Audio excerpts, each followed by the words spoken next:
Dayan, alam mo, isa talaga doon sa mga pinaka malaking problema na masusolusyonan dapat itong K-12 ay yung trabaho right after high school. Yes. So we're really hoping na kung sakali, no, itong programang ito ay ng balangkas para sa mga naghahanap ng trabaho pagkatapos ng mataas na paaralan.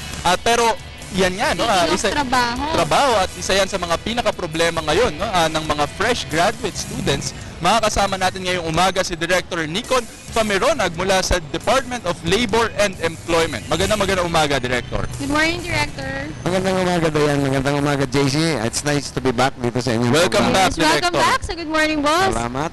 Director, umpisa natin. Alam naman natin yung dagsa ng mga fresh grads ngayon.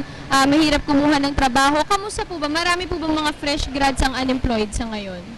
Medyo mataas yung unemployed sa mga fresh grads. At kailangang malaman natin kung ilan sila.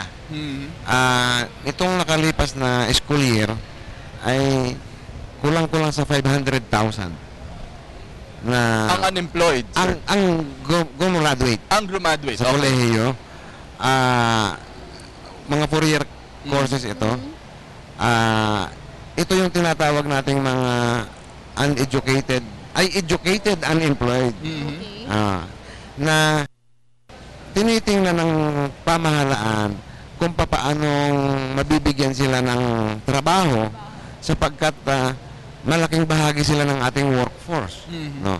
Sa kasalukuyan, yung mga kabataan na walang trabaho na kung tawagin natin ay educated unemployed, yung 15 to 24 years old, no? Mga 1.8 million yan. Out of mga 8 million na willing and able-bodied to work na kasapi ng labor force. So, ang pamahalaan ay meron ng tinatawag nating convergence program. Yung convergence program na yan ay pinagsama-samang lakas ng DepEd, CHED, TESDA, at saka DOLE, at saka PRC upang matukoy yung mga problema sa unemployment ng mga kabataan. At nakita nga sa pag-aaral na isa sa mga dahilan ay yung tinatawag nating jobs mismatch. Gumraduate dun sa kurso na hindi hinihingi ng merkado.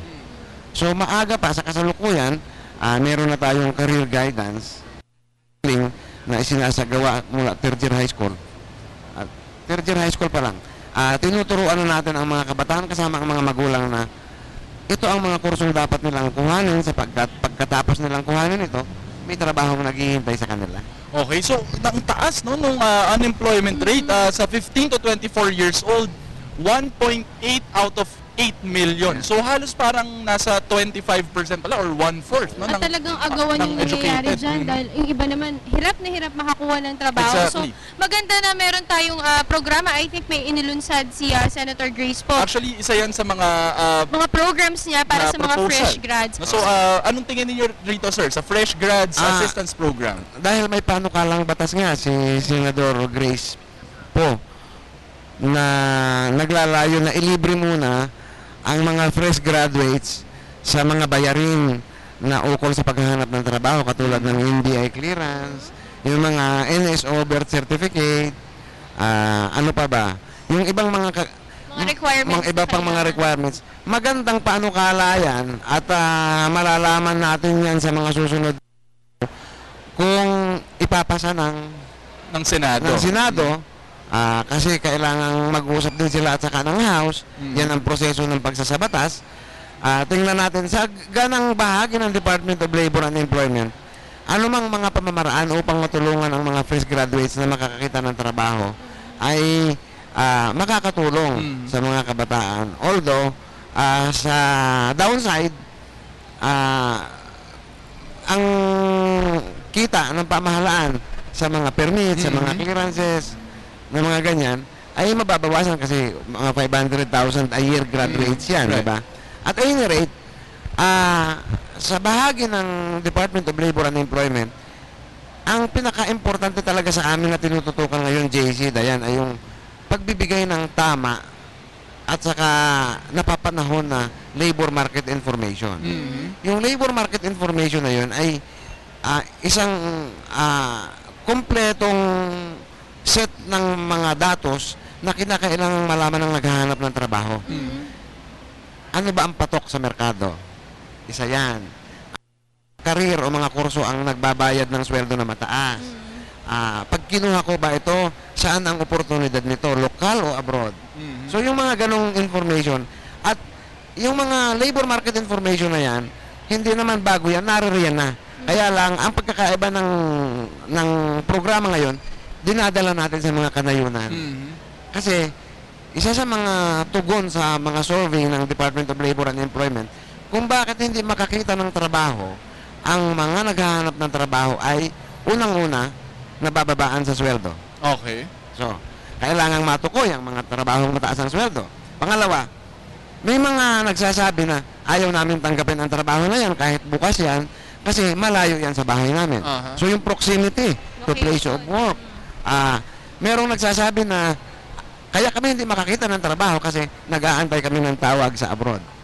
So, yung mga ganong kadahilanan. So, ito ang tinutugunan natin kasi ito ang sinasabi ng mga naghahanap ng trabaho, dinadala natin ang ating mga programa sa mga kanayunan sa pamamagitan ng ating Public Employment Service Office. Actually, JC, isa sa mga tugon yan, siguro dapat high school kayo mga career orientation or guidance para alam mo kung ano yung magandang itatahak mo pagdating mo ng college para magagamit mo rin yung kurso mo kasi iba nga dyan mag-aksaya ng 4-year course tapos iba naman yung anuhin niya kasi nga depende dun sa galaw nga ng merkado so yun yung dapat kailangan nilang gawin. Or hindi rin nare-realize na sayang yung 4 years din ng college na sana pinasok na niya rin sa trabaho, no? So makita natin talaga maraming sitwasyon ng job mismatch katulad nga ng sinabi ni Director Nicon Famironag. Pero siguro Director, para rin sa impormasyon ng ating mga fresh grads nga, no? Tsaka sa impormasyon na rin ng mga naghahanap ng trabaho, ano nga ba yung mga opening ngayon at mga trabaho job opportunities na meron tayo ngayon sa merkado? Ang pinaka bellwether o ginagamit naming sukatan kung anong mga trabaho ang patok sa merkado na pwedeng pasukan ng mga kabataan ay makikita sa ating tinatawag na PhilJobNet. Combination niya ng itong PhilJobNet ay ito yung libreng pasilidad ng gobyerno na online kung saan kumpanyang pribado at maging kumpanya ng pamahalaan nagpo-post ng mga job vacancies doon, libre. At ang mga aplikante pwedeng mag-apply ng trabaho through the PhilJobNet na libre din. So, ito ay isang labor market information na ating ipinamamahagi. At any rate, ang mga vacant jobs na nasa PhilJobNet, tinatrack natin, minomonitor natin yan araw-araw. At nakikita natin na combination ito ng mga trabahong technical vocational at saka mga college graduates. For example, ngayong araw na ito, ika-14 ng Agosto, ang mga patok na trabaho sa PhilJobNet, yung top 20, production worker, factory worker, yan, technical vocational yan. Call center agent, either college graduate or technical vocational. Cashier, service crew, sales clerk, yung mga promotion girls, no? Ang cashier natin, Director, mga college graduate. College graduate yan, finance or marketing or accounting. Customer service assistant, yung mga salesman, dapat marketing graduates yan. May pangangailangan din sa domestic helper para dito. Yung mga officer, dapat mga marketing people yan. Laborer, office clerk, sales officer, mga sales associate professional, bagger janitor, promo salesperson, technical support staff, mga sales coordinator. So yan yung top 20 na patok ngayong araw na ito. Although, everyday, tinatrack nga natin yan. Sabi ko nga, so, nag-iiba-iba? Nag-iiba-iba. Depende sa pangangailangan ng merkado. So, parating hindi nawawala yung mga call center workers, yung sa BPO, IT management. Hindi nawawala dyan yung mga nasa factories na mga machine operators. Hindi nawawala dyan yung accountants.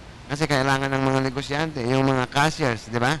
So, ang PhilJobNet bilang bintana ng ating mga kababayan upang makita kung ano yung mga nasa merkado ay napakagandang mabuksan araw-araw din ng mga naghahanap ng trabaho. Pero may mga exhibits po ba kayo or may mga job fair po information campaign dole para po sa mga fresh grads? Meron.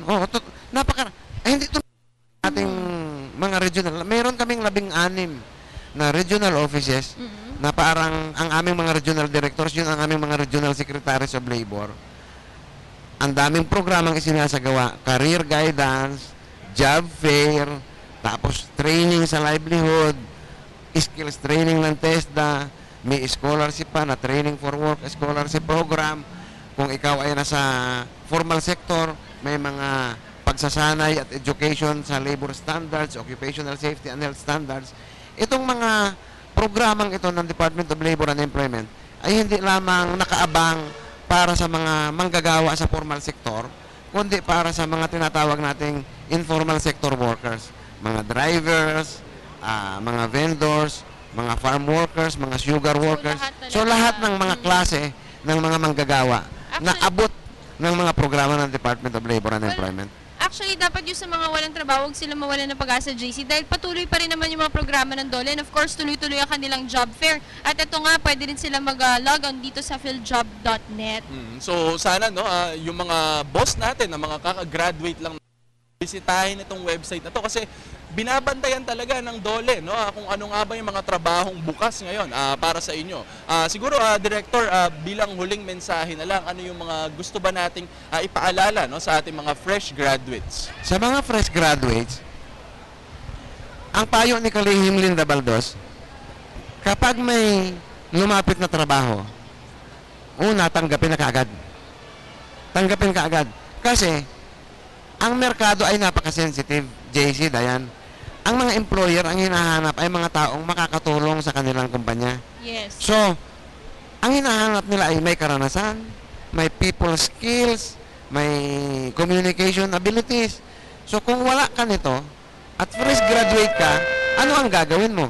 Di ba, you have to build your CV, your biodata, your experience background. lang din. For experience. So, tanggapin muna ang trabahong lalapit. Ang una, hanggang after 2 years na may experience na, you can leave, maghanap ng trabahong akma doon sa karir mo, sa kurso mo. In the meantime, ang pagtatrabaho ay patuluyan din pag-aaral. Yes. So yun natin sa ating mga fresh graduates.